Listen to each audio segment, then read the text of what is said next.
I'm Ed Griffin. I'm a writer. I write controversial works. I think they're very important works. I deal with such topics as banking history, health issues, the United Nations, U.S. foreign policy, kind of topics where people get all heated up because they have strong opinions. But I consider myself to be a researcher, and I try to be a historian as best I can. So I deal with facts, mostly, not in opinions. I've been doing this most of my adult life. I started becoming interested in issues of this nature in 1959. And by 1960, I was really revved up to it. I left my employment with a large insurance company and went in full-time in doing writing and speaking on these topics. The growth of the Tea Party movement and the left-right paradigm, they're all sort of intertwined, and yet there are very separate intellectual threads that need to be followed in all of that. I think, first of all, it's important to talk about and understand this left-right paradigm. What is this all about? Most of us, including myself for certain, in my younger years, I was brought up thinking that you had to choose, if you were smart at least, you would have to choose politically between being on the right or the left. You had to have a political view.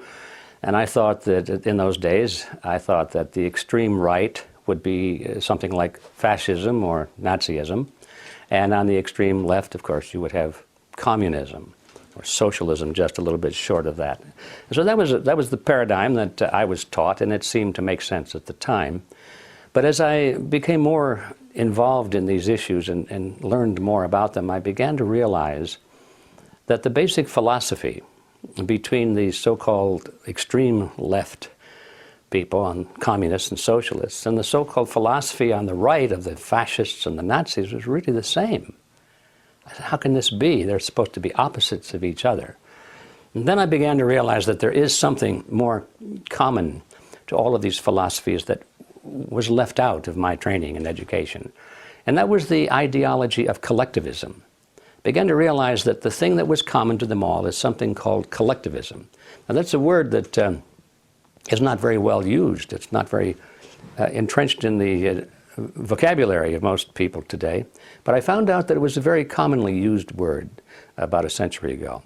People wrote a lot about collectivism, and the opposite of that would be individualism. Those are two words that are sort of abandoned today, but in my view, I think they need to be recaptured and understood and used more.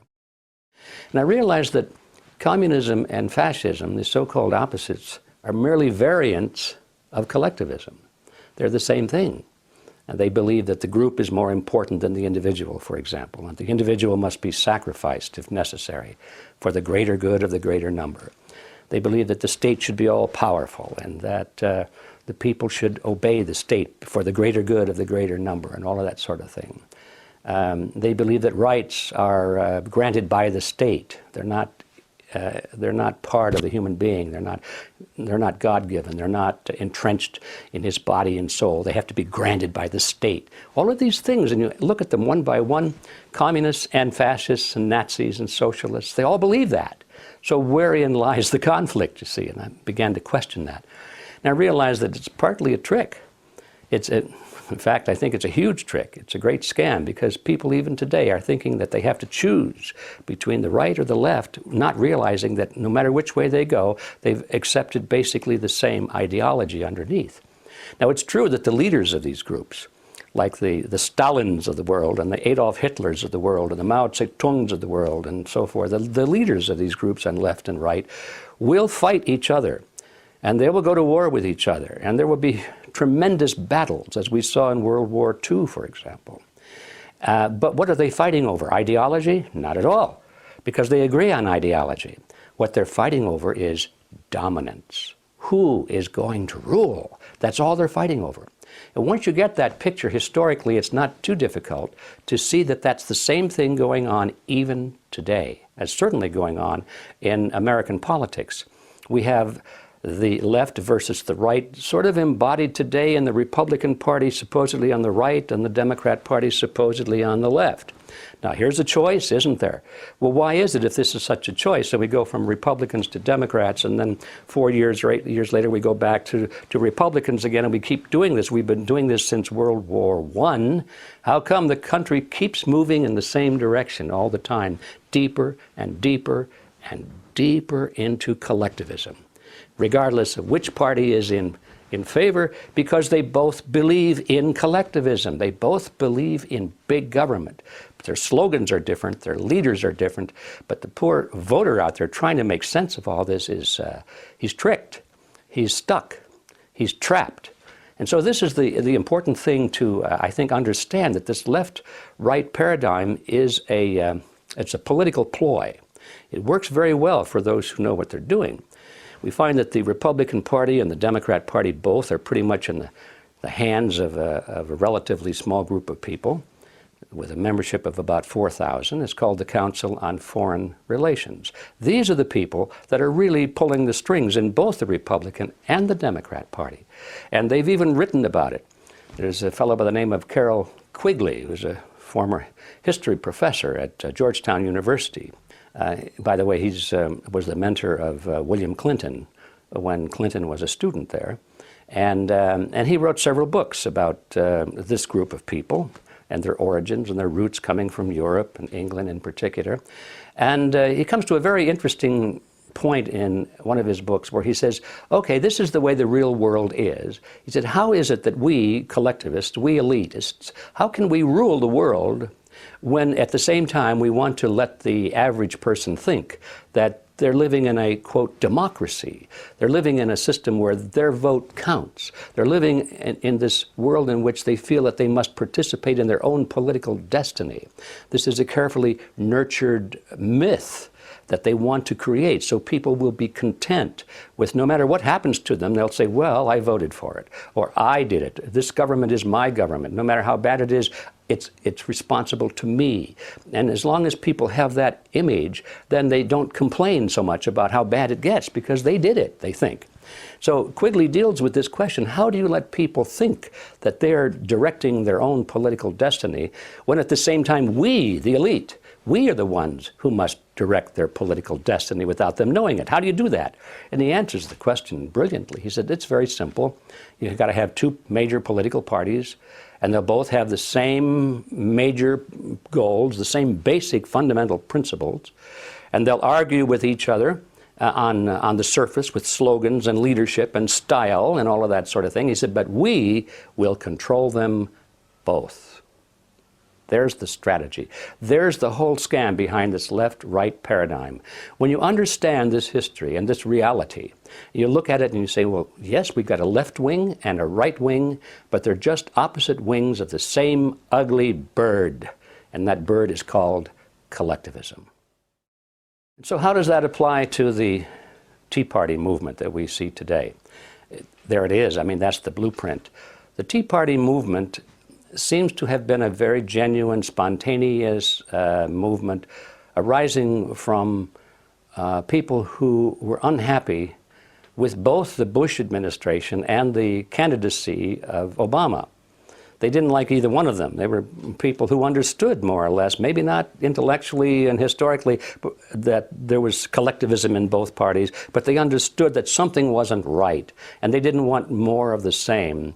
And so the Tea Party movement, you know, just think about it. What does that mean? It goes back to the historical episode where the colonists in Boston dumped the Tea Party into the Boston Bay because it was a protest against the taxes and the restriction of liberties and the Stamp Act and so forth on the part of Great Britain against the colonies. And so the Tea Party movement really was a rebellion against big government, no matter what camp it came from, whether it came from the Republicans or the Democrats.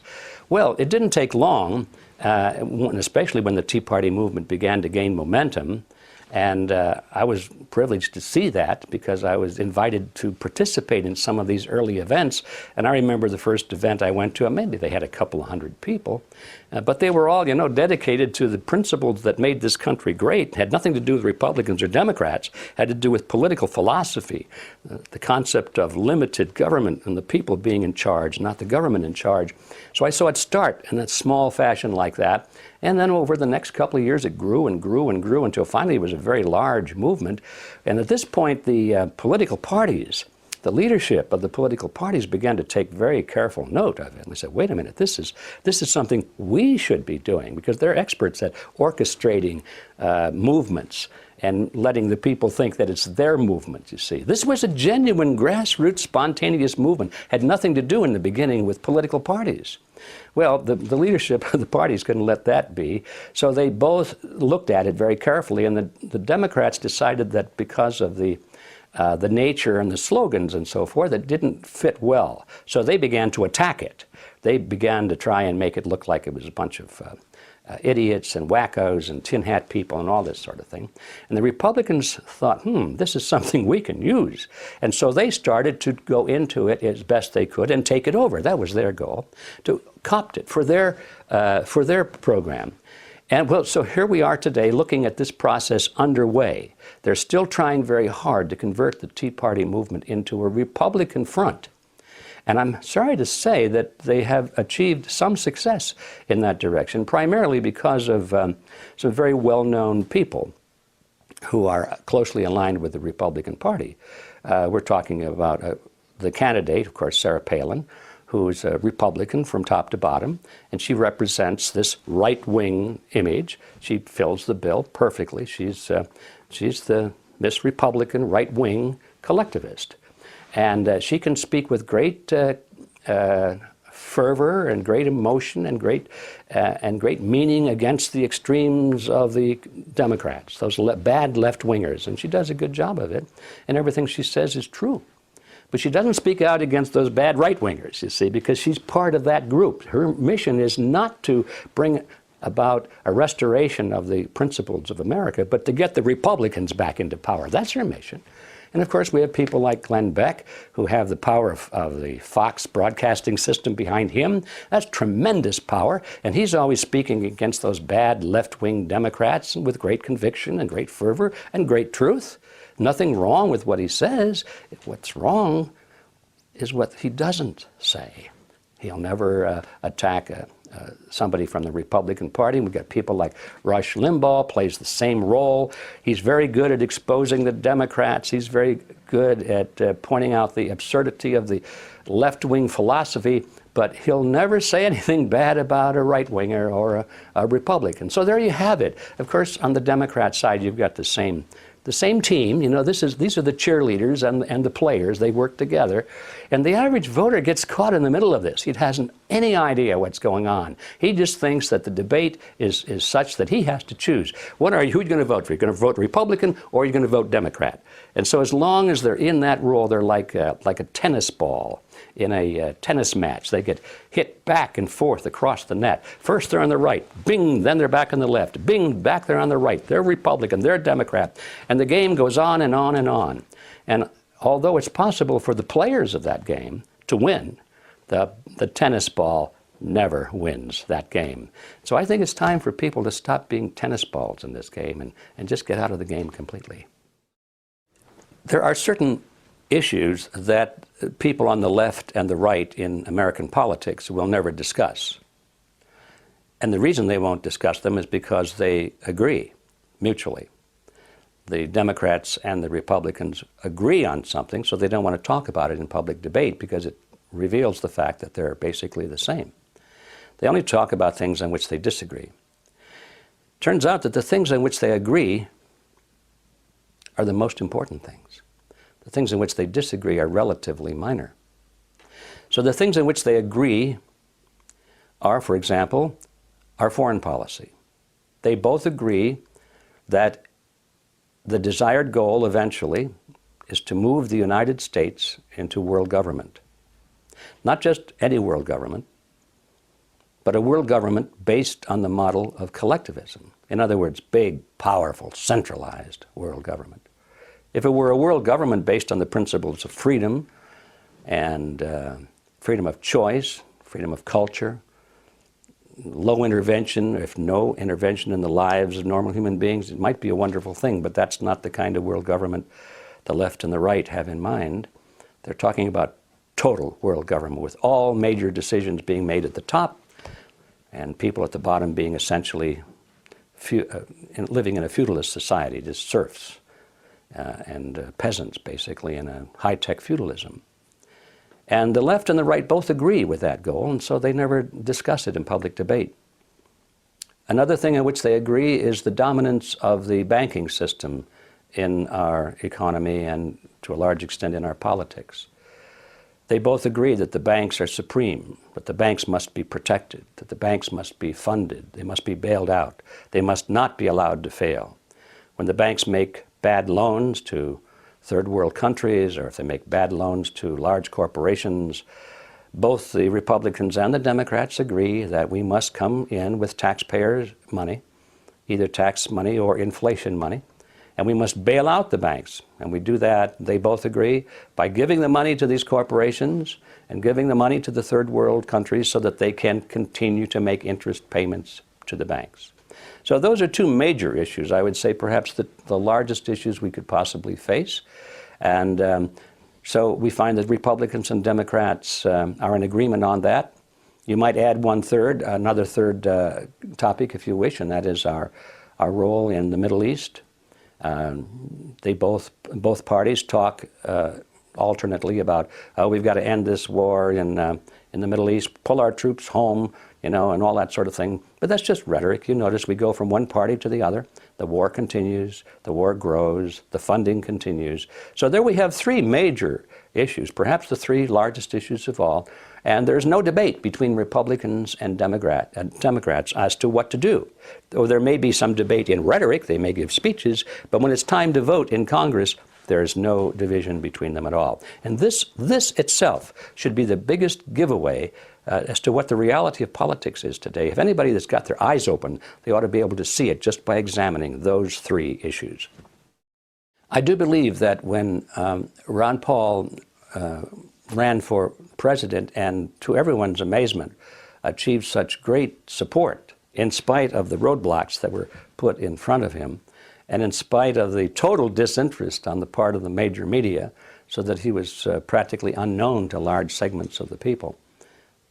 Parenthetically, I would say that if the media had given Ron Paul anywhere near the same exposure they gave to the Republican and Democrat, the old-style Republican and Democrat Party candidates, I think he probably would have been elected. But anyway, that was sort of a phenomenal event, that somebody who did not have the endorsement of the establishment and who spoke so clearly on issues, the very issues that we were talking about, the issues of the war, the issues of the economy and bailing out the banks and the Federal Reserve System, and the issue of national sovereignty. These are issues that mainstream Republicans and Democrats don't want to touch because they agree on that. Ron Paul disagreed with what the Republican and Democrat Party were doing on that, and so he spoke about it. And the fact that, in spite of the fact that he was the only one talking about these issues, he got so much support, tells me that there is a latent power, there's a latent awareness on the part of the American people just waiting to be tapped. I think those who are controlling the two-party system are very much afraid of that. They don't want that to be tapped. And that's why they are working so hard now to put controls on the internet, because the message that Ron Paul was delivering was primarily delivered over the internet, not through the major channels of communication. So now we see almost daily efforts on the part of the mainstream political figures to concoct different ways and different reasons and different excuses for putting controls on the internet. They're going to license people so that you can't even have a blog, they say, unless you have a license from the government. They want to put filters on the search engines so that you can't even look up certain words and things like that. Actually, I think what they're trying to do here in this country is pretty much imitate what they're already doing in China, for example. They really admire that system in China. Our own figures here in this country, although they may speak with scorn about a closed society in China, they're doing everything they can to imitate it. So that's one of the realities we have to look at. So what does this mean for the future? I think that as long as the internet can be kept open and free, it bodes very well for us, because I think we do have at last a chance to get around the mainstream media. But I think that if the governments of the world, and particularly in our own government, if they're successful in putting legal restrictions on and clamping down on the internet, I'm afraid that the chances of a maverick moving against the establishment become very, very small indeed. I believe that getting a man in the White House is not as important as it would seem at first. In fact, I think it's almost counterproductive, because as long as we focus on getting a man in the White House, there's the underlying assumption that that's all we need to do. Americans are of that nature. They want quick, simple solutions to problems. They want to know who you're going to vote for. That's it. Because they think that they can discharge their responsibility of citizenship by going to the polls every 2 years and maybe spending 20 minutes and putting a little mark on a piece of paper and walk on and say, okay, I've done my job. I've defended my country. Doesn't work that way. Because by the time you go to the polls and you put your pencil mark on the paper or punch the lever, whatever you do, the decisions are already made. The candidates have already been selected. And the work goes on there, is who selects the candidates that the people vote for? Who frames the issues that the people vote for? Voting is nothing. It's all done before that stage. So as long as people think in terms of who we're going to vote for, what man are we going to get into the White House, they're looking in the wrong direction. They don't realize the scope of the problem. So I'm not saying we shouldn't have the right man in the White House. That could be very important. What I am saying is that the task is much bigger than that. People need to become active in politics. They need to become active in their communities, in disseminating information and helping to create public opinion and awareness on the issues so that it would be possible for the right man to be elected. Right now, Ron Paul probably would have more support if people understood more about the Federal Reserve System. When he started to speak about it early in his campaign, most people were saying, huh, what's all that about? But because of the internet and because of the distribution of so much material on the Federal Reserve System, including my book, which probably played a small part in that, there was a substantial number of people who did understand that, hey, wait a minute, the Federal Reserve System isn't a government agency, it's a cartel, it's a banking cartel, and it's working against the public interest. So when there was enough people that could say that and understand what they were talking about, all of a sudden the momentum began to move toward Ron Paul instead of away from him. Yes, people still said, I don't know what he's talking about, but more and more people were saying, I do know what he's talking about, and he's right on target. And you reach a critical mass with that. When enough people start saying, yes, yes, he's right, then the others who don't know anything are listening say, what are they talking about? And now they take an interest. So I think that we're almost at the point now of this tipping point, or the critical mass, where people do understand the scam behind the Federal Reserve System. I think if Ron Paul and other candidates would just continue emphasizing this issue alone, I think it could make the difference. It could be the difference between recapturing the country and not doing so. Back to the old line political figures in the Republican Party, it is true.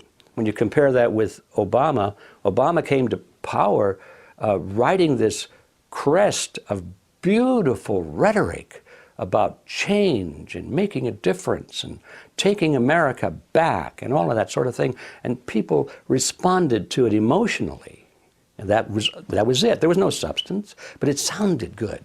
And they were mad. They were mad at the present regime. They didn't like the Bush administration. They were angry. So anybody that spoke about change, well, that was their man, right? Okay, here we are. Another cycle is passing, and people are now mad. But this time, they're mad at the Obama administration. So the same political trick is being played again, but this time on the part of the Republican Party. The Republican candidates now are issuing great emotional, heartwarming statements about loving their country and restoring the Constitution, taking our country back, bringing about change, reducing government, and so forth. And you look at who is saying these things.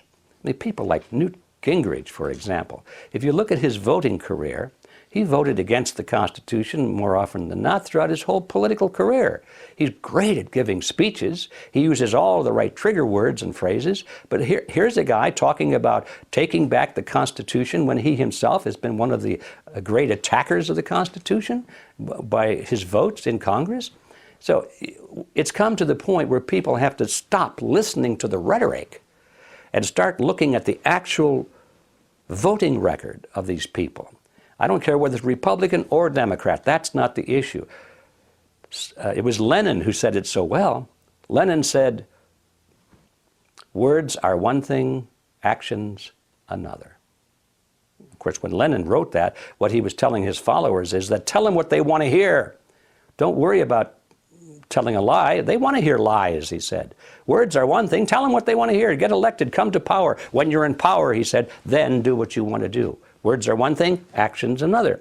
So he was advocating lying. Well, believe me, professional politicians understand this same technique. They would never come out and advocate it in public. They'd deny it. But look at their records. Don't listen to their words. Look at their actions, and then you'll know what kind of a game they're playing with us. Well, both Republicans and Democrats, both left-wingers and right-wingers, use this tactic of trying to discredit their opposition. And they're very good at it. And they know that if you come to the point where there is a serious debate underway about a serious issue, the best thing is back away from the debate, stay away from the issues, because they will lose. So they start attacking their opponent's character or their intelligence, or they try and look for something in their past to make them seem like they're evil people.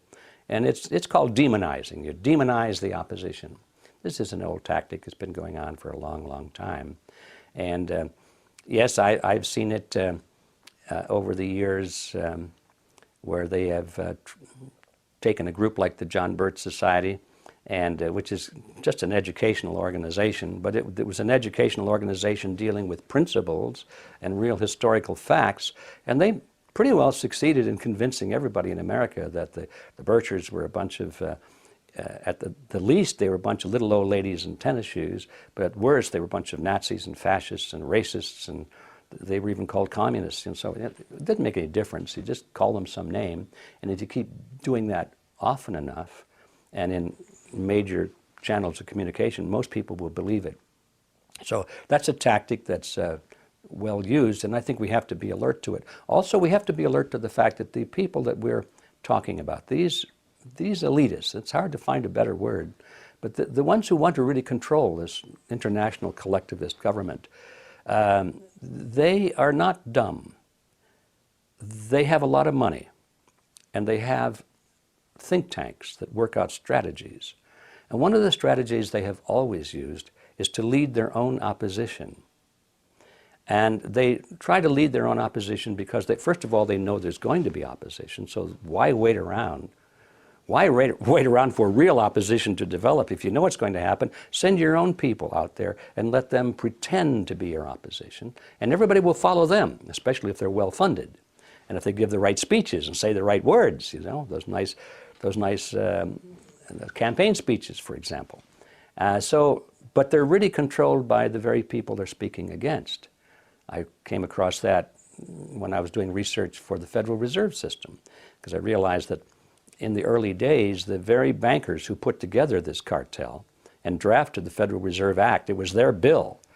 When it came time to promote it to the public, they funded and actually delivered their own opposition. Some of these bankers went forth and started giving speeches and interviews to newspaper reporters saying, oh, this bill is bad. It's bad for America. It's going to damage the economy. And they knew that the average person reading that in the newspaper would say, oh my goodness, Maud, listen to this. These bankers don't like the Federal Reserve Act very much. Must be pretty good, you know? So they play this game. So we know that this is still going on today. And for example, in the Tea Party movement, if they want to discredit it, if they can't control it, okay, let's say if one of the parties can't control it, they'll have to discredit it. So they will, and I believe already have attempted, to send people into the Tea Party movement who are real wackos or pretend to be real wackos. Or if they're real wackos out there, they make sure that they're brought in to the Tea Party movement. And every time there's a media crew going out there with their cameras taking pictures, do they take pictures of the the 10,000 middle-class Americans who know what they're talking about? Or do they pick the 2 or 3 wackos over here with the tinfoil hats? Or the guys with the swastikas on their arm and so forth? That's where they focus, you see. And I believe that some of those people are probably sent in there on purpose, just to demonize and discredit the movement. Now, this is hard for most Americans to believe, because they don't realize that this is really hardball. This political game is hardball, and they don't realize that it is a game and that there are professionals playing it. It's a matter of historical record that the group of people that sometimes we call capitalists, the big super wealthy families, the Rothschilds, the Rockefellers, and the heads of the big corporations in America, AT&T, Ford Motor Company, and so forth. People think of them as the super capitalists. It's a historical fact that many of these people have provided the funding, the essential funding, to help bring to power regimes such as Hitler's regime that was well funded by American financiers and British, and also in communist Russia, the group there, the Leninist group, was well funded by American and London bankers. And so it's tempting to say, well, they created their own opposition. And I think that's partially true, but I wouldn't go that far. I think what these people do is they look around and they see what kind of native opposition is out there, or what kind of native groups are growing, movements are growing, that they really want to control. Maybe they don't necessarily create them, but they see which ones are coming to the front, and those are the ones they move into.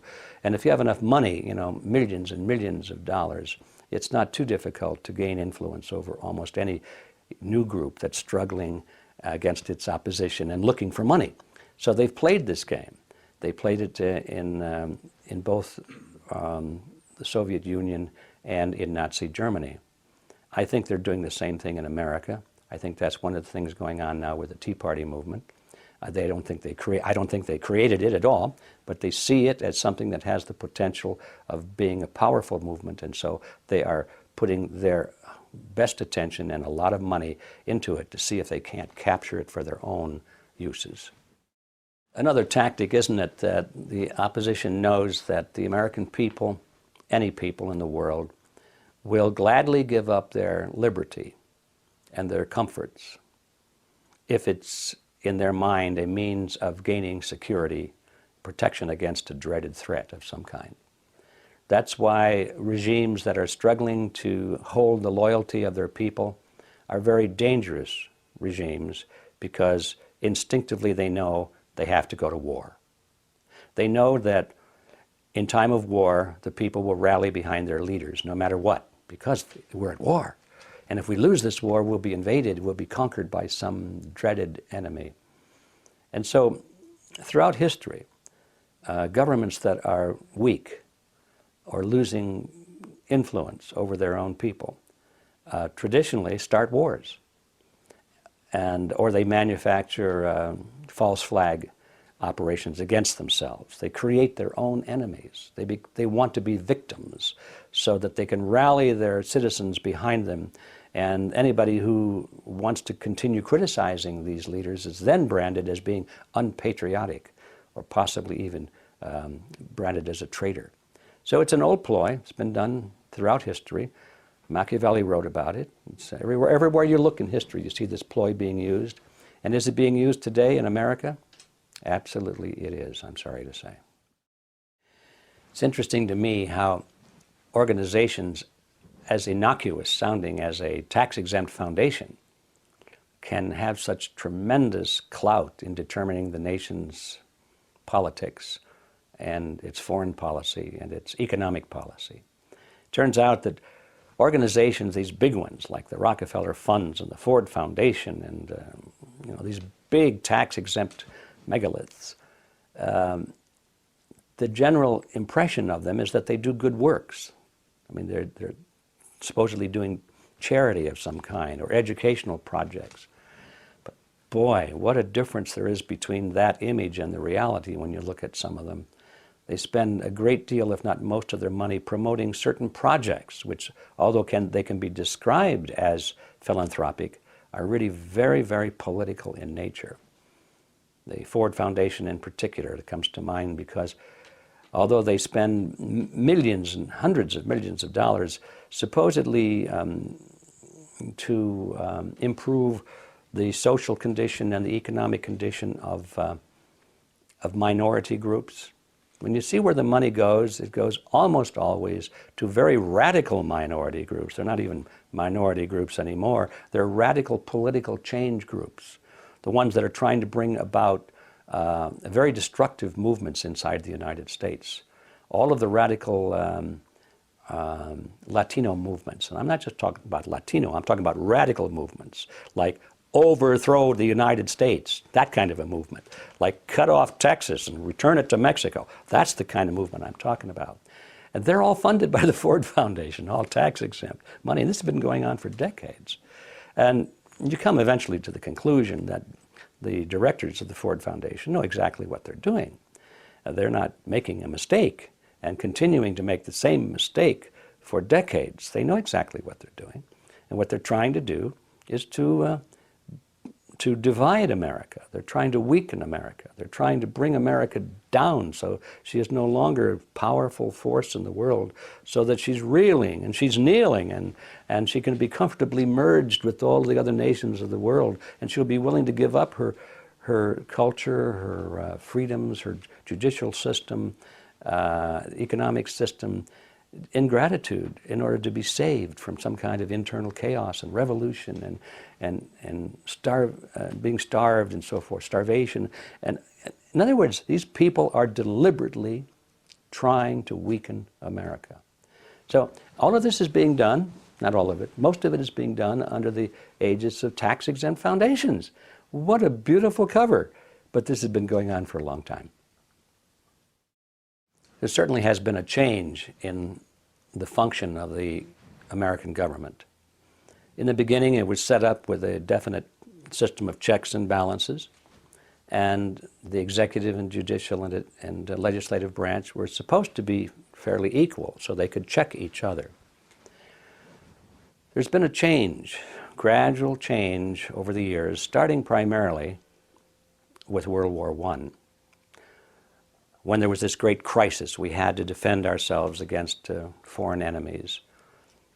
And ever since then, one crisis after another has added to the impetus for us to change our form of government, supposedly to make us more secure. So we've given up that checks and balances concept. Gradually, it's been reinforced by Supreme Court decisions, it's been reinforced by new legislation, and it's been reinforced by the media, and primarily reinforced by the apathy of the American people, if not their total ignorance of the way it should be, because they don't teach this in school anymore. So it's happened. No matter how it's happened or who's responsible, it has happened, so that now we do not have checks and balances between three forms or three branches of government. A realistic appraisal is that we have a dictatorship. It's a democratic dictatorship. And most of the power resides in the hands of the President of the United States. Originally, the President was supposed to be like the President of any corporation. He took orders from the Board of Directors. And he didn't determine policy, major policy at least, maybe minor policy, but the major decisions were made by the Board of Directors. And his job was merely to implement those policies. That's the way it used to be in America. The president was a relatively unimportant person. He was selected by the states, and he was to implement policies of the Congress. Today, that's not the case. Today, the president is basically the same as a king. We don't call him a king. We don't say Your Highness. We say Mr. President. But he has almost unlimited powers, the same as any great ruler of history. And Congress, although we still think of it as being an important body, pretty much steps back and lets the president do whatever he wants to do. Congress theoretically has the power of the purse because they can vote the money to fund the projects of the president. But even that has been circumvented because now the president has worked, and not just the current president, but this whole process has worked out ways and means by which, in partnership with the Federal Reserve System, they can create funding without Congress. So now the president has special funds for this and special funds for that and secret funds for this. The president can, with a stroke of a pen, just create all kinds of money without Congress even having any say-so in it at all. So we come to the sad conclusion that the United States is no longer the country it was. And the question is, what are we going to do about it? The old methods of writing a letter to your congressman don't work anymore. It's time for fundamental change. And that's not going to happen, though, until more and more Americans, first of all, wake up to the reality of their present plight. That we're still living in a dream world, still reading in our history books, looking at pictures of George Washington and his white socks and so forth, and the signing of the Declaration, and we think it's still that way. It's not that way, folks. And so people live in this dream world. The first step is to realize what we're really living under, what kind of a system we're really living under, and then to go back and figure out what kind of a system do we want to restore. And I think restoring the concepts in our original Constitution is a great step forward, not backward, but forward. We've been going backwards toward monarchy ever since World War I. We have to go forward now to the past, if I can coin that phrase. But that's not going to happen until a large number of Americans understand that it has to happen. So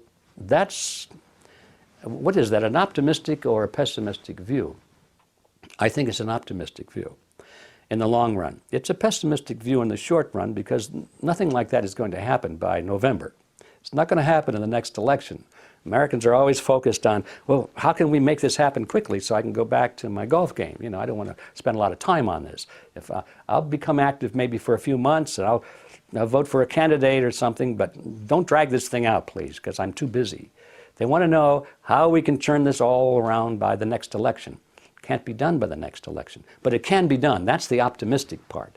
I think if we have a realistic view of the political process, and we know that it takes sometimes a generation or two for really important changes to happen. And if we understand that and accept it, and accept our role in being responsible for making it happen, then you can go to sleep at night and say, by golly, I'm really doing something about this, and I am making a difference, and it will happen.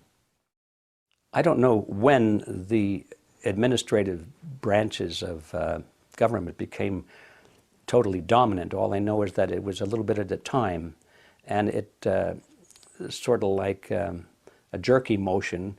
Every time there's a crisis, every time there's a war, every time there's a terrorist attack, or if there's a banking crisis, no matter what the crisis is, this movement toward totalitarianism accelerates.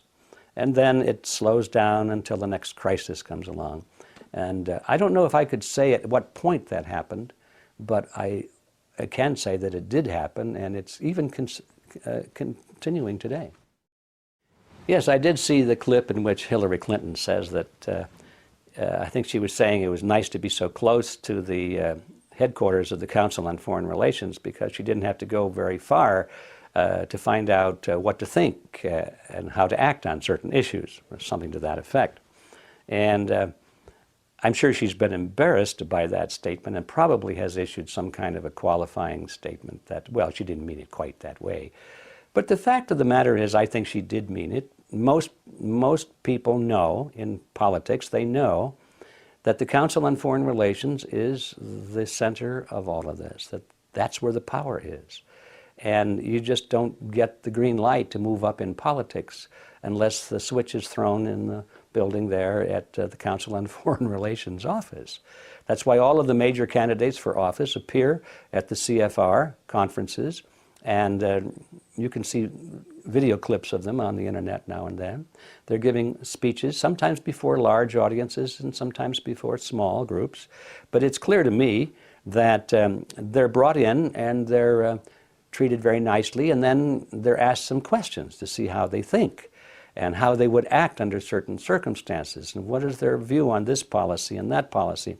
And if their answers are acceptable, they get the green light. Council says, okay, this is a man that we can trust, and we can support.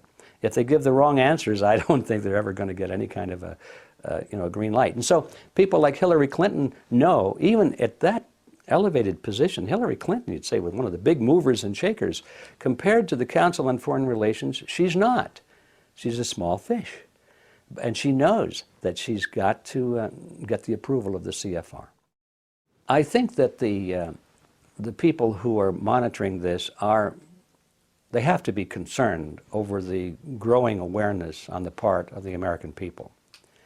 The question, though, is, are they worried about it? I don't think they are, because we know that they've thought about it long before it ever happened. These people are not stupid. They knew that there would be opposition to their plans as they reached the end of the game. They know that as people begin to lose their economic freedom, and they know that as one crisis after another descends upon them, there's going to be opposition. And so they planned on this a long time ago. And I think what we're really looking at is, I think Alex Jones called it the end game. We're approaching the end game, and they have a plan for that. And that is to institute martial law. Because as people become upset, they go into the streets, they demonstrate, and eventually they become unruly, eventually they become violent, and eventually they start breaking windows, eventually somebody gets hurt, eventually somebody gets killed, eventually there's martial law, and that really is what they really want, because they want an excuse for martial law. All collectivist systems eventually deteriorate into a police state, because it's the only way you can hold it together. So are they worried about people becoming aware? I think they are not, because they've been planning on it. Let's say it this way. They're certainly not surprised by it. The movement toward world collectivist government has been going on for quite a while. It's impossible to establish its absolute origin, but it certainly was part of the literature at the turn of the last century. And there were groups and organizations forming in various parts of the world at that time that had that as its goal. One of the most interesting groups was one put together by Cecil Rhodes. It was formed by his will. When he passed away, his vast fortune went to the creation of a secret society, and actually what it was. He said, we've got to keep this a secret society. And all of the Rhodes money went in that direction. It was from that the Council on Foreign Relations sprang in this country. There were similar organizations in other British dependencies. And they all had as their goal the creation of a unified world government based on the model of collectivism. So there was this milieu of political and intellectual movement starting over 100 years ago.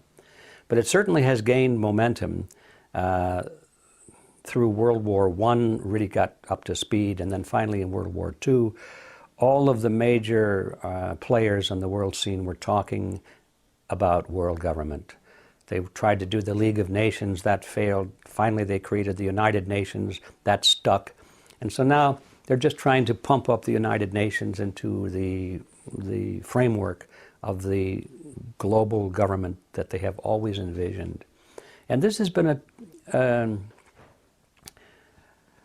a thing that goes beyond one generation. It's transgenerational. In other words, it's not just one person's vision. The people that started it are long gone, but those who inherited it continue this dream. To them, I'm sure they look at it as a wonderful thing. They see it as an end of nationhood as it has been historically defined. They see that as advantageous, they say, because it'll put an end to war and so forth. And they can sell the idea as a great step toward brotherhood and a unified globe and so forth. They use all of these things to make it sound good. But when you start examining the actual policies that they're instituting, it's not so hot. It's based on the principle of collectivism, as I've said several times, and that means it's all-powerful government. It's a tyrannical government. It's the same kind of a system that Adolf Hitler had in mind, and we fought a war to destroy him and his system.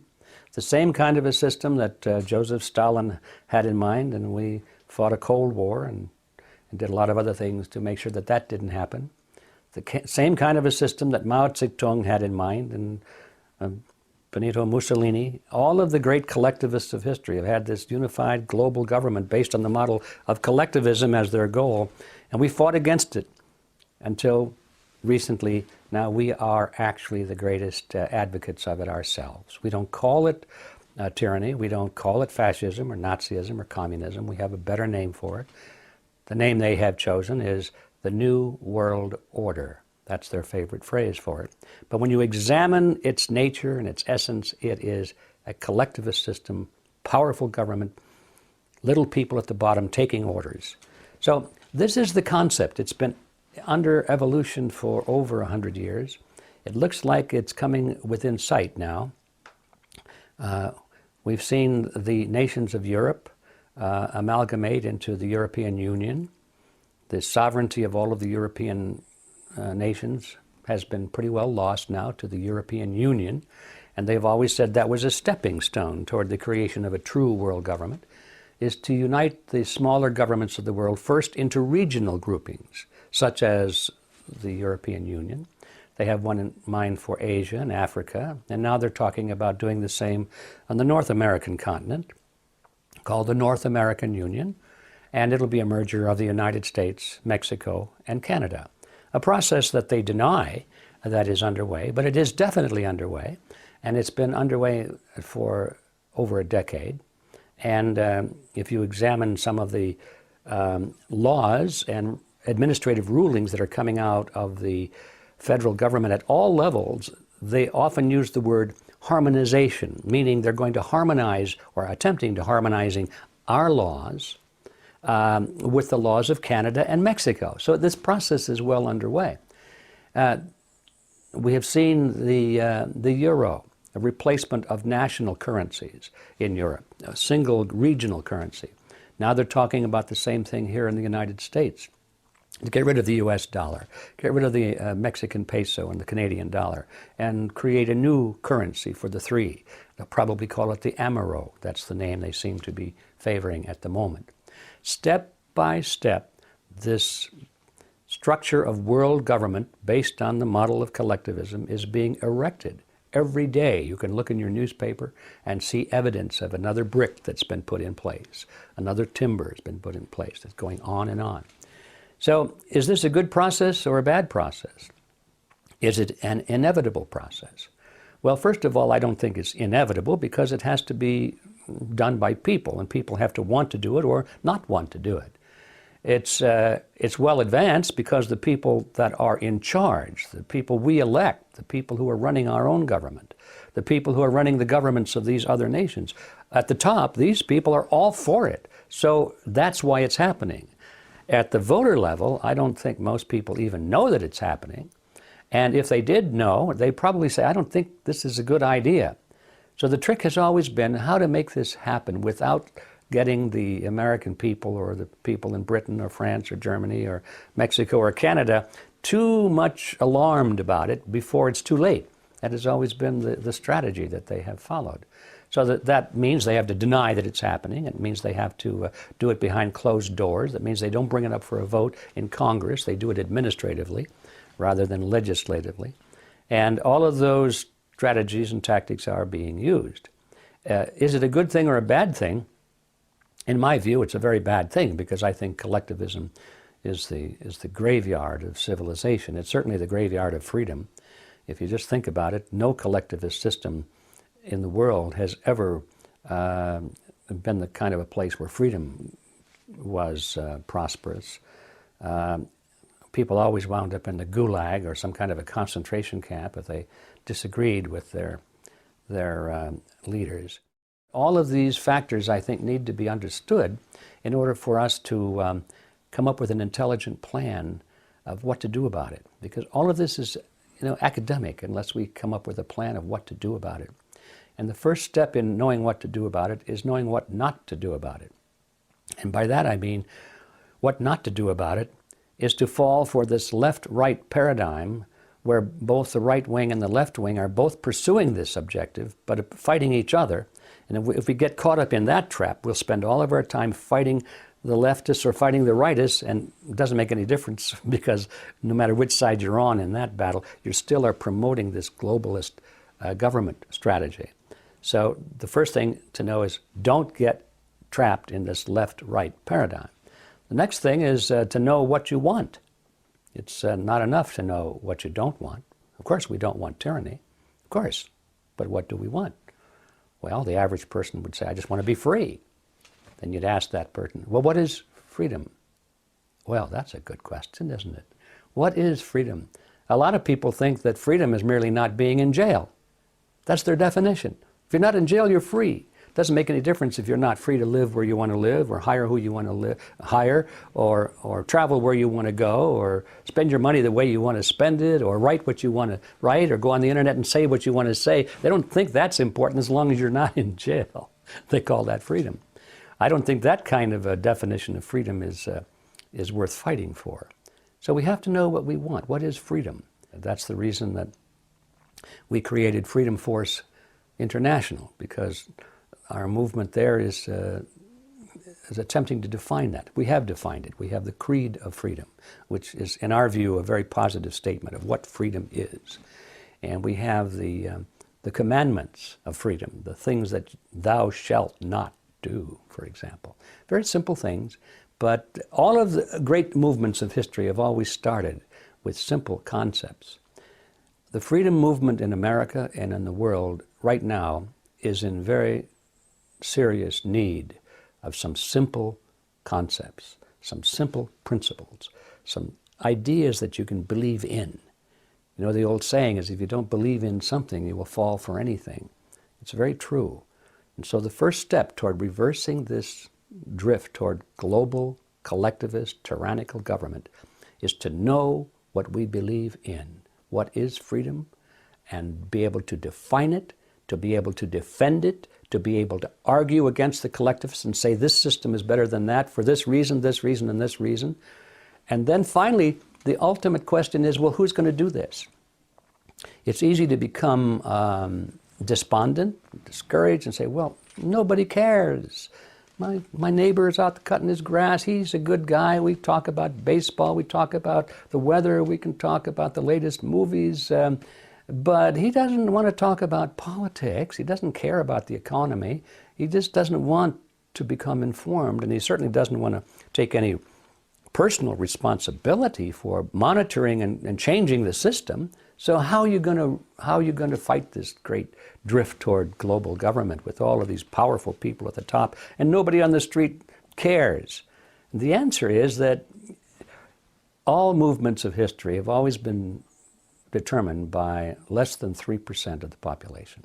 You don't need everybody out there. In fact, it'll never happen. It'll never happen. Never happened before in history, and it won't happen now, and certainly won't happen in the future. 3% or less of the population are always the movers and the shakers. If you can reach 3% of the people who really care and who really have the mindset and who are willing to make the sacrifices and the dedication to this task, it can be done. And the guy next door will continue to push his lawnmower, and he'll go whichever way the system goes. It's always been that way. So we don't need to be discouraged by the fact that not everybody is taking an interest. Our job is to find that 1, 2, or 3% of the people who do care, get the message to them, join forces with them, and then we have to come to power. Coming to power means we have to get into politics, we have to get back into the media centers, we have to communicate this information to everybody we can, we have to let our voices be heard in the great power centers of society, the political parties, the labor unions, the church organizations, the media centers, and so forth. This is where we, the 3% or less, must go to work. This is where we're going to find the battle. This is where we're going to engage the enemy, and this is where we're going to recapture all the respective countries of the world. There is this false competition between the left and the right perspective. We've got the masked raider with the black mask there in the wrestling ring, and then the guy comes in with the blue cape, and they go into this great phony wrestling match, and it's a great show. It's a great show, and they got cheerleaders, the commentators, on the left and the right, and the public enjoys the game. They like watching the match. It's exciting, isn't it? I mean, they throw each other out of the ring, they beat each other up. He's up, he's down, no, he's winning, no, he's losing. Well, he lost this match, but he'll be back next week. Stay tuned, folks, for the next match. A grudge match is coming back, and so forth. This is American politics that we're talking about. Both of these professional wrestlers, they beat each other a little bit in the wrestling match, and they go in the locker room and they pat each other on the back and go out and have a beer together and say, well, that was a pretty good show. What are we going to do next week? This is American politics. And we have our cheerleaders, the news commentators and the talk show hosts on the left and on the right, and they frame the debate. They won't let the American people debate the real issues. They won't let them even think about the real issues, which are we going to keep American sovereignty or not? Are we going to let the Federal Reserve System, which is a banking cartel, continue to run our government or not? They won't let us talk about those things. So that's the problem. As long as we depend on the phony wrestlers and depend upon their well-paid cheerleaders in the media to keep us focused on secondary issues, we're never going to get out of this mess. So the first thing is to recognize the problem, see who the opposition is, and then walk away from them. Well, I think the kind of a show that Glenn Beck puts on is first of all, it's very entertaining, and he does a good job of it. I have a little trouble with his television persona. I don't really go for it very much, but a lot of people do because he seems to be so sincere and so emotional and so patriotic, and he loves his country and so forth. And that sells pretty well. Am I questioning his sincerity? Yes, I am, because I know it's a show. And I know that if he were really as concerned and patriotic as he presents himself to be, he would be exposing criminal activity on the right as well as on the left. Then I would know he was sincere. But because he is so well-defined right down the middle, he attacks only those on the left and lets everybody on the right get off scot-free. I know that this is a phony wrestling match. We have to realize that the Fox News network is part of the Rupert Murdoch empire. And like so many of the other great media centers, like ABC, CBS, NBC, they're all in the hands of members of the Council on Foreign Relations. Murdoch himself is a member of the Council on Foreign Relations. So what does that tell you? It tells you that there is an agenda. These people have an agenda, and they boast of it. It's not hard to find out what it is. The agenda is world government. The agenda is world government based on the model of collectivism. So we know that Murdoch would not allow a consistent program or movement within his network channel to exist unless it furthered, at least in his mind in some way, it furthered that agenda. So we know that this is a rigged game to start. So how does that fit? So we've got the Fox network over here, which represents the right wing of this right-left paradigm. And we've got other groups over on the other side, which I won't mention them because there's so many of them, but they represent the left wing of this paradigm. It depends on who you're listening to and which channel you're looking at. You get this cheerleader effect. These are the good guys on the right, and everybody on the left is bad, or the other way around, everybody on the left is good, and everybody on the right is bad. And this is no accident. The Fox network fits the role of being the cheerleader for anything on the right, which means, currently at least, the Republican Party. And they do a great job of that. And when Glenn Beck draws the chart showing the lineage and the connection to the Communist Party and all of that, I have no doubt that that's true. But why doesn't he do the same thing for the Bush family, for example, showing its connection to the Nazis in Germany and the banking connection where they funded the rise of Adolf Hitler? Why doesn't he do that? He'll never do that. And he would ridicule anybody who would bring it up. He would call them a conspiracy theorist or something like that. That's the role he plays, and he plays it very well. So in order to drive this ping pong ball or this tennis ball back and forth over the net, going from Republicans to Democrats, Democrats to Republicans, you've got to have people who are expert at criticizing the other side. I mean, that's part of the game. You can't have an open and objective analysis on the news. Otherwise, people would say, I guess both parties are lousy. You can't have that, because that's not how the game is played. So you've got to have people assigned to expose and oppose the left, and other people over on the left that oppose and expose people on the right. And so it's necessary always to have people who can voice serious opposition and criticism of the other side. And it depends on who's in office. I mean, because they're all bad. It's always easy to find something to criticize. They all lie. They all make promises they don't intend to keep, and in fact do not keep. They're all involved in all kinds of scams and swindles, and there's dishonesty involved. I mean, that's politics. They all are like that. Maybe I'll make a reservation for 1%. I don't know. Ron Paul probably isn't like that. But you just can't count on it being any other way. And so it's easy when one party is in power, they give them a little honeymoon time to let it be known that, no, they're not going to change anything. And then the other side ramps up and says, oh, look what they did, how bad they are. And so the voters are thinking, oh, yeah, we got to get rid of him. And so they get all whipped up like they are now, people in the Republican Party calling for take back our country, restore the Constitution, get the CIA out of our bedrooms and off of our computers and so forth, all these good lines. They don't mean a word of it, or they're just playing to the sentiments of the voters. And so all they want to do is bring now the next Republican candidate forward, and people won't even look too closely at the Republican candidate because they'll be so filled with contempt and hatred for the Democrat, I mean for Mr. Obama. They'll say, I don't care who we put in, anybody would be better than that. Of course, that's how Obama got in. They said, well, I don't care about Obama. I don't care what you say. Anybody would be better than Bush. And this goes back and forth. And Bush got in, well, anybody would be better than Clinton. American politics is the politics of hatred. It's not who you love or who you like, it's who you hate. That's what it's all about today.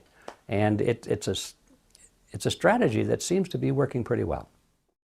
It always comes as a shock when people realize that some of the greatest mass murderers of history and greatest tyrants of history were actually supported and funded by very wealthy financiers and forces in the United States and in Great Britain. They sometimes go very closely hand in hand. Everybody knows about the rise of Hitler, but they don't realize that the Nazi Party was funded by many of the banking dynasties that still exist in the United States. They funded him, the large corporations. They went into partnership with some of the German corporations. They called it IG Farben. It was a cartel. And they put up tremendous amounts of money as investment into the Nazi war machine. They put money behind Adolf Hitler's political party, the Nazi Party.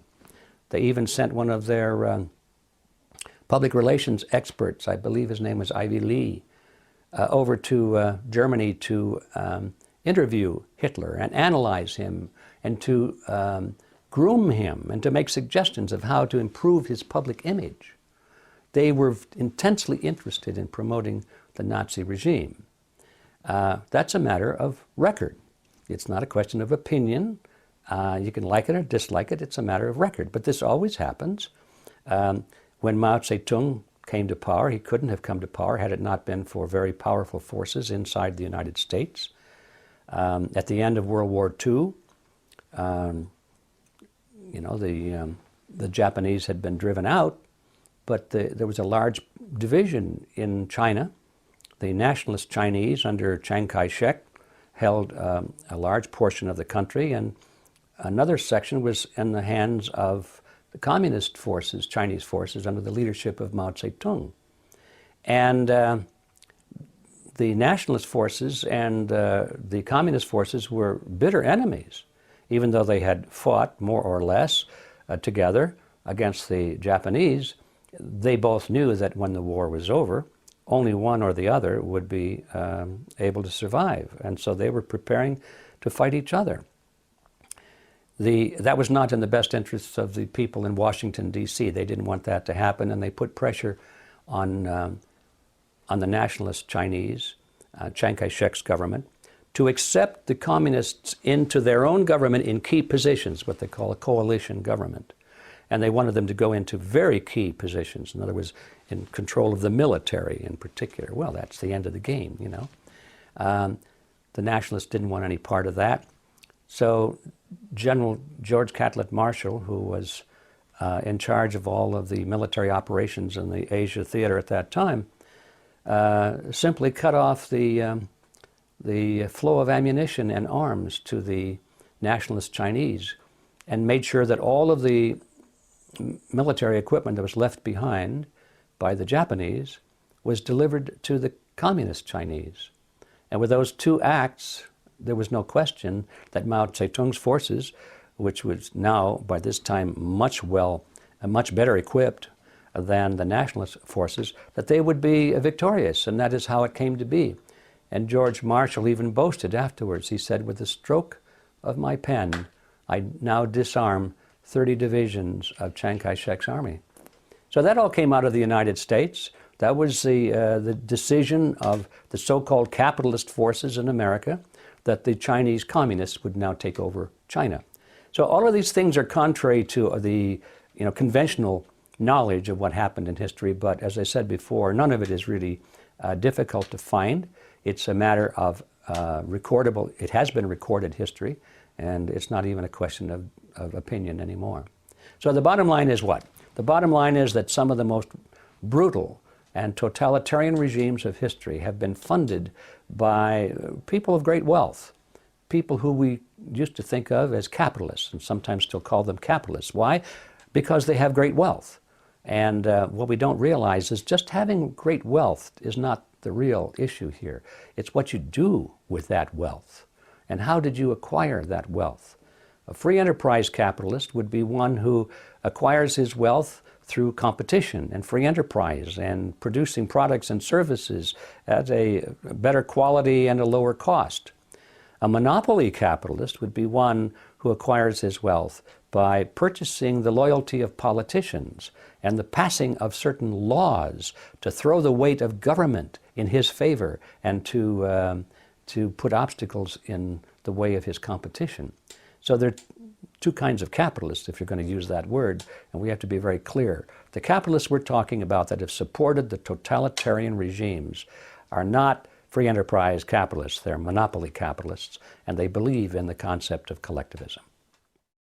The issue of bank bailouts is a very simple one. You can make it complicated, but at its core, it's a very simple issue. And that is that the banks who own the Federal Reserve System, it is a cartel of banks, have great influence over our federal government. And when the banks got in trouble and were about ready to go bankrupt, most of them, if you looked at their balance sheets, they were technically bankrupt because they had made so many bad loans to third world countries or large corporations, and these countries and corporations were no longer able to continue paying interest on these loans. The bank was coming to the point where they had to write these loans off as bad loans. That would have destroyed the banks. They would have gone under. They were going out of business. So They went to their friends in Washington and they said, look, we need to save America. They didn't say we need to save the banks. They said, we need to save America. If the banks fold, well then who knows what will happen. America will go down.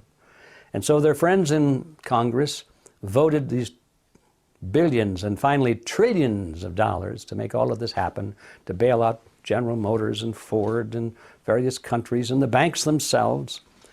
And it was offered to the American people as a great move on behalf of America. This is how we were going to save America, by saving the banks. It almost worked, except for the fact that by this time, enough people were aware of the game. They knew that the Federal Reserve System was creating money out of nothing, and they knew that that would result in their having to pay the bill, either in the form of taxes or through inflation.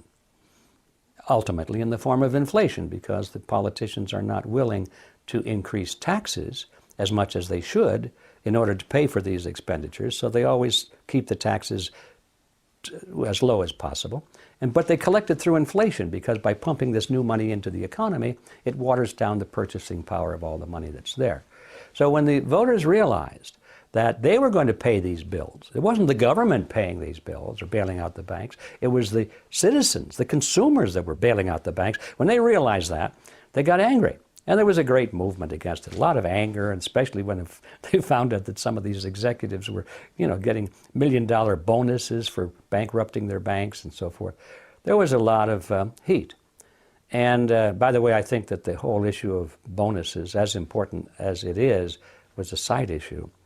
I think that that was one of those tricks that the media uses to distract the public attention from the real issue.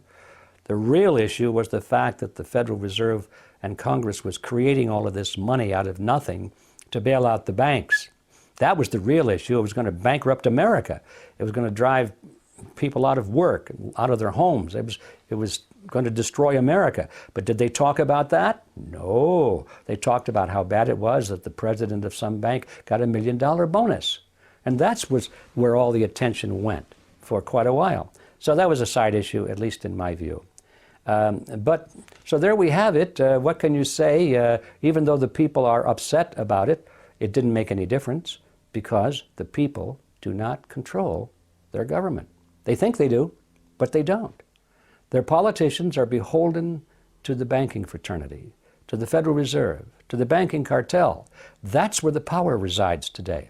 And if you need to have any proof of that, all you have to do is just take a look at the recent history of the bailout of the banks against the will of the majority of the American people, against the anger of the majority of the American people. And nevertheless, Congress went right ahead and did it. The President of the United States endorsed it. Everybody was for it at the top, but at the bottom, the people did not want it. So how is that possible? If the people control their own government, could that happen? No. It's proof positive that the people of the United States have lost control of their own government. The anger over the bailout of the banks has been a strong fuel for the Tea Party movement. But the question is, will the Tea Party movement be able to do anything about it? And the answer is no, not unless they replace those people in Washington that made it possible. A Tea Party movement has no value unless it has the effect of replacing the people in Washington who brought about the financial crisis. And that means all of them. It doesn't mean just Democrats or Republicans. It means all of them. And so the Tea Party movement, I'm afraid now, is there's an attempt to have it become a mouthpiece for the Republican Party and make it look like everything that's happening in the economy and the bailing out of the banks is all the result of the Democrats, and it's not. They certainly play a major role in it, but it's all been going on for decades, and the Republicans have played a major role in that. And some of the very Republicans who are standing up today and saying we should just put an end to this bailout of the banks, they're the ones that voted for it in the beginning, but nobody's checking their voting record. So yes, the anger of the American people over the bailouts is fuel for the Tea Party movement, and that's good. But now the rest of the story is, will the Tea Party movement be able to remain independent of the political influence of the Republican Party? Yes, the film, What in the World Are They Spraying?, I think is going to be a very important film, and it's going to shock a lot of people. they are spraying something. I think everyone's innate intelligence tells them what they see in the sky, those crisscrossing and these white trails that go to horizon. That's not just ice crystals forming at the back end of a jet engine. It's true that jet engine does produce ice crystals at high altitudes where the temperature is cold, but those ice crystals are absorbed into the atmosphere very soon. You can see them trailing along right behind an airplane as it flies across the sky. There's a little trail of white smoke, and it just follows the plane and disappears. That's totally different from these billowing fumes of smoke that go from horizon to horizon and spread out, and by the mid-afternoon the sky is milky white. So what are they spraying? We know now what they are spraying, and it's a result of a new industry, relatively new industry springing up called geoengineering. There's a group of scientists and political figures and corporations who are planning to make a great deal of money and achieve other goals as well, other agendas as well, in changing the nature of our planet. They say they're doing this because they want to stop global warming. That's their main excuse. I should go on record right now by saying I think that global warming is a total myth, but that's not the issue right now. Even if it were true, they claim that they're trying to stop global warming, but what they're really doing is creating something far more devastating than anything global warming could do. They claim that they want to control the weather. They claim they want to improve crops. They claim that they want to change the nature of the soil and the water for the betterment of mankind. Always, of course, for the betterment of mankind. They're always doing it for us, you understand. It's a big industry. And they say that it's just in the talking stage right now. They say we're talking about spraying aluminum and barium into the atmosphere. And they say we need to do studies to see if there are toxic effects and so forth. And they're saying all the right things as though they're deliberating it. But the evidence is abundant now that this has been going on for over a decade. It's been going on. It's going on right now as we speak. And we now have the proof that not only is it going on, but the effect of it is devastating to the planet. It's devastating to plant life. It's destroying crops. It's devastating to wildlife, and it's devastating to human health. People are becoming very sick because they're breathing in these toxic substances. So we now know what they're spraying. We can identify it. There have been many laboratory tests taken of not only the soil and the water, but from the rainwater and from the snow. Now this comes from the sky. You can't say it came up out of the ground. And these tests have been taken from atmosphere and rainwater and snow in areas that are hundreds of miles away from industrial centers. So you can't say it's being blown there from a smokestack or something like that. And what they're finding is an alarming high level of toxic substances, aluminum and barium in particular, the very chemicals that the scientists are saying, I wonder what would happen if we were to spray aluminum and barium into the sky. I wonder, that's what they're finding coming out of the sky right now in huge quantities. On Mount Shasta, for example, you should find no aluminum whatsoever in snow up there because it came from the sky. There's no aluminum in the sky in an area like Mount Shasta. Pristine Northern California wilderness. There's a requirement by government that if aluminum levels reach, I think it's 1,000 parts per billion, that requires direct intervention on the part of the EPA because it's considered to be extremely dangerous and toxic. 1,000 parts per billion. Now there should be no parts per billion in that snow, but when they tested, they found 60,000 parts per billion. 60,000 parts per million. So in other words, it's 60 times higher than the highest allowable on the snow on Mount Shasta. Extremely toxic. Hikers are drinking that stuff. They're going to kill themselves or they lose their minds or something like that. And we find this all over, not just in Mount Shasta. We've found high levels in the beautiful islands of Hawaii where they've been spraying a lot. And you take the samples out of the rainwater. This stuff is coming from the sky. And it's exactly the same stuff that scientists are talking about. What would happen if we put it into the sky? The evidence is abundant that this process is going on right now. And to make matters worse, they're spraying us with toxic stuff, but to make matters even worse, they're lying to us about it. And that's the message in our film, What in the World Are They Spraying?